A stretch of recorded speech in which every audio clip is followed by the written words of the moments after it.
In Africa, the only reason why a woman who wants to get pregnant would first go to the hospital to go do checkups is most likely if she already has an underlying medical issue. Pregnancy is a life-changing experience, but for some women, it doesn't always begin as a choice.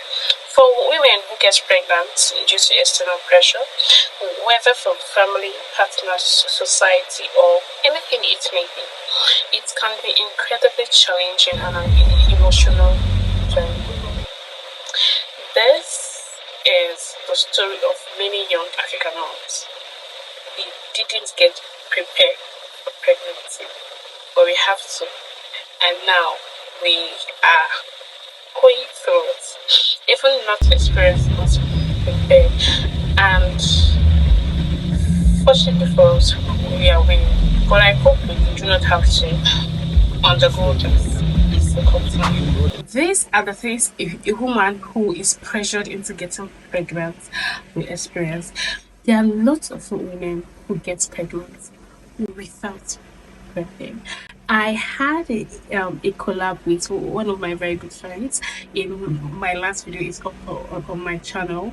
I asked if she was ready for pregnancy, and she was like, yes, and she was ready.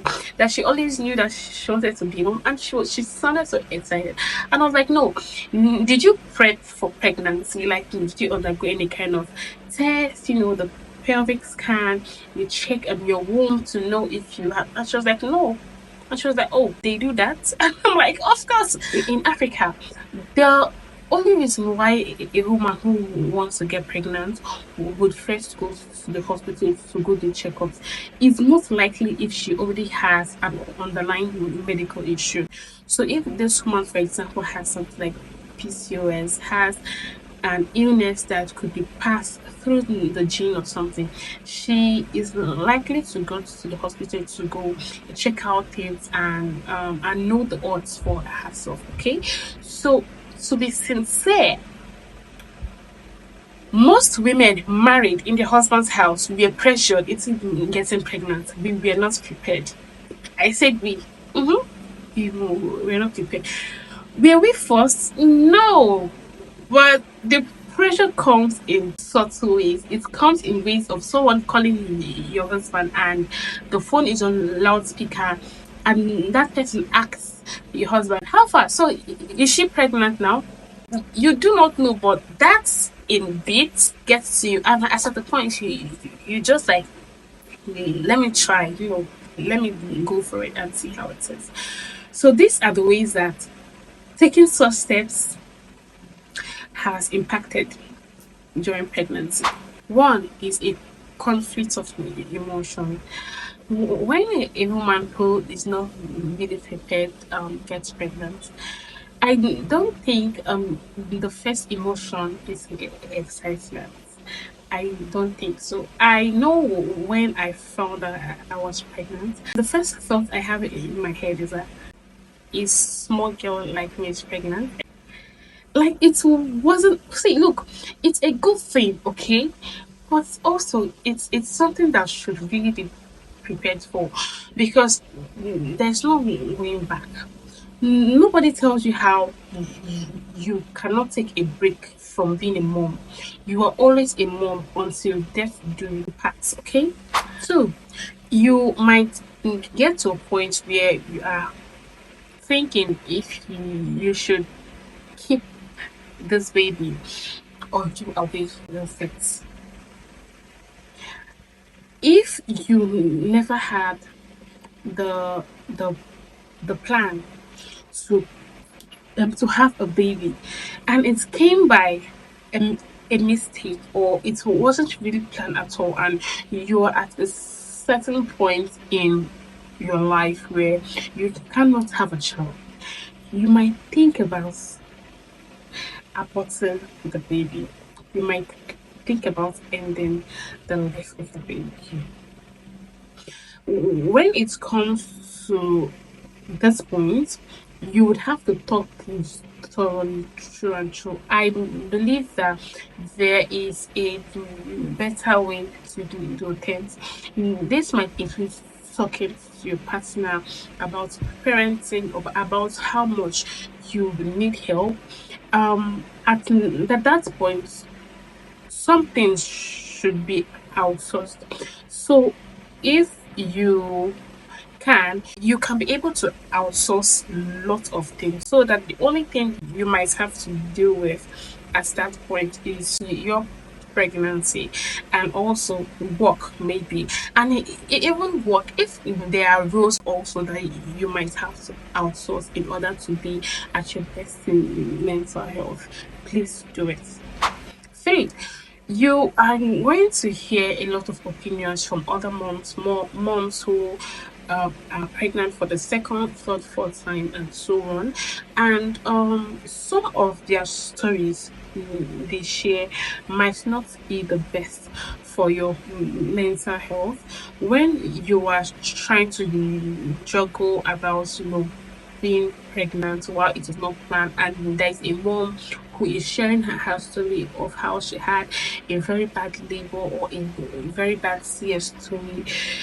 This is also adding up to your anxiety, and if care is not taken, it might end up causing you the mental issue. Okay, so you might have to, in ways very healthy, avoid the kind of stories you hear from other women as they share on their journey.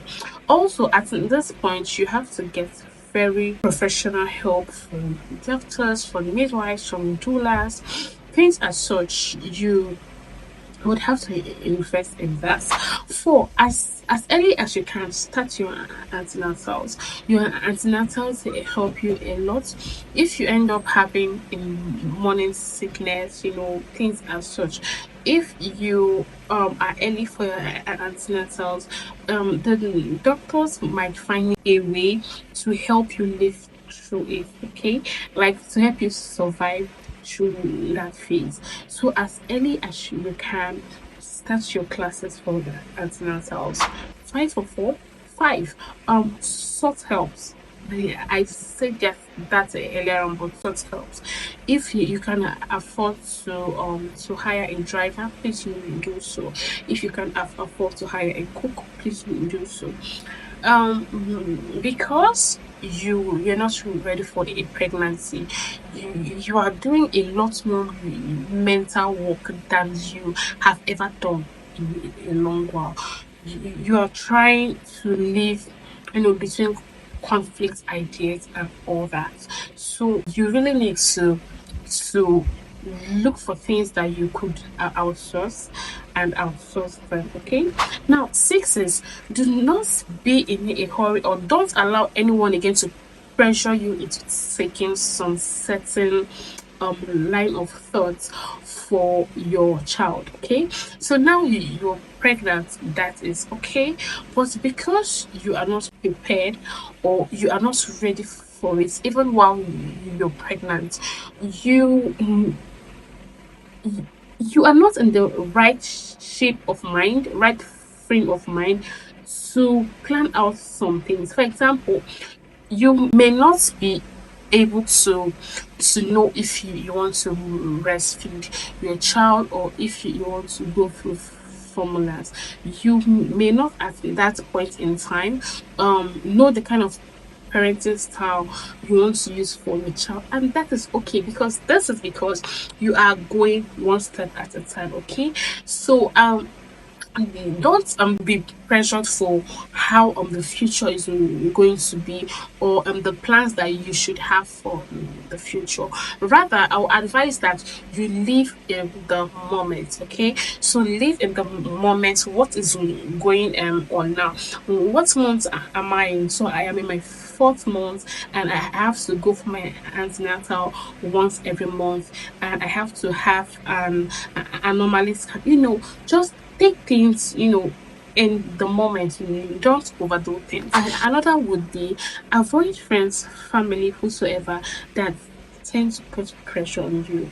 Sometimes after you're pressured into getting pregnant, you're also pressured to know how to eat right, so you do not end up having a CS. Because I come from the part of the world where people CS as things that women with lower ability have to undergo. So if you did not give birth via normal delivery, you are perceived as weak, as as not the Hebrew women if you are Christian, okay? So this is very overwhelming, and this can be very overwhelming for you. So you have to avoid people who tend to put pressure on you and all that. Now, the next one would be find hobbies that you love. You are at a point where you would have to invest so much in things that you love. So you have friends who help you through life. You have hobbies you enjoy. It could be reading, it could be gardening, it could be whatsoever. Please invest in those. Uh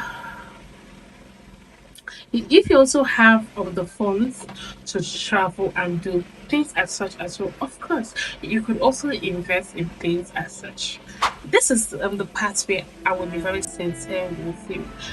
Are you a mom? In every sincerity, do you really think you prepped for pregnancy? And whatsoever the answer may be, how are you now? How are you with your child? Or if you you do not have your child for whatsoever reason it may be, my heart reaches out to you. Well, how do you feel? Because to be sincere, motherhood is overwhelming, and there are times I look at myself and I know that for real I wasn't prepared for this life. But again, I still enjoy this little life of mine, and I'm grateful. So on to the next one. Please do not forget to like, subscribe, and share my videos, and also leave your comments down below because they make me so happy. And until next time, bye.